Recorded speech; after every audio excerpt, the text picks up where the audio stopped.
Over the last 24 hours, we have identified 1,301 new cases of COVID-19 in Alberta and completed more than 19,000 tests.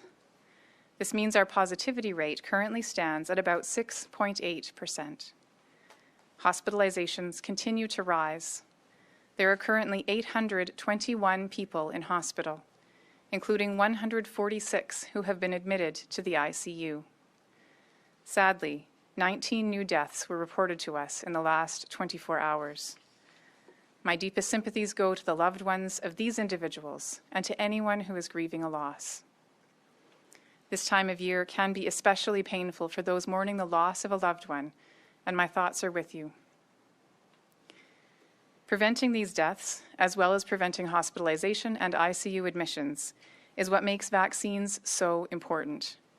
As many Albertans already know, Health Canada approved the Moderna vaccine today, making this the second COVID-19 vaccine authorized for use in Canada. Exact amounts and timing for Alberta are still being determined. The incoming arrival of a second vaccine is good, but it also does not change the seriousness of our current situation. As another example of the impact that social interactions can have, I want to tell you about a trend we have been watching with our school-aged case numbers. As you know, Alberta saw a slow increase in cases among school-aged children throughout the fall, showing a steeper rise in the month of November. In late November, new health measures were implemented. These included a pause on team sports and group performance activities, as well as limitations on social gatherings. Although junior and senior high students shifted to learning at home at that time, and elementary-age students remained in school in person, the new case rates for all three groups plateaued and then started to drop in a very similar way. In all three age groups, the daily new case numbers roughly tripled from the beginning of November to the end of the month. Cases started to plateau at the beginning of December and have fallen over the past few weeks. The similar trend in all three age groups supports the other evidence we have seen suggesting that the school model in place is protective against in-school transmission. Instead, it seems that it is mainly all the other in-person activities that children undertake that are exposing them to the virus and helping to spread COVID-19. This tells us once again that reducing social interactions is critical to protecting each other and bending the curve. There are many healthcare workers and many other Albertans who would benefit from COVID-19 vaccine. Many of those healthcare workers who are not in these first particular groups that are eligible, all of them, in fact, provide valuable services, and paramedics are one of those groups.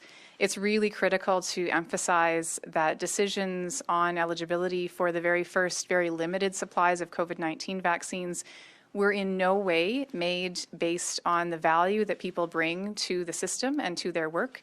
And all of those healthcare workers who were not in the first phase continue to provide exceptional value. And we are looking at that second phase of the groups that would be eligible to receive vaccine once we are able to offer it to all those who live in long-term care, designated supportive living, those who work with them, and those who work in the areas that are hardest hit by COVID-19.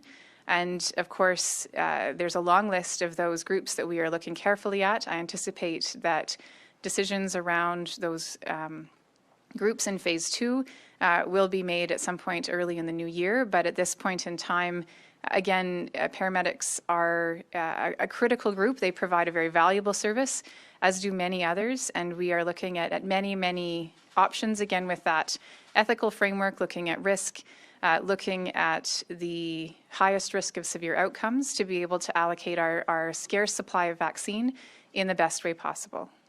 I think the difference between Thanksgiving and the next week, looking at the different holidays that are taking place over the next week, is that we currently have a legal order that does restrict the ability to have social gatherings. And we also have a significant number of cases, and we have a significant number of people in hospital with COVID-19.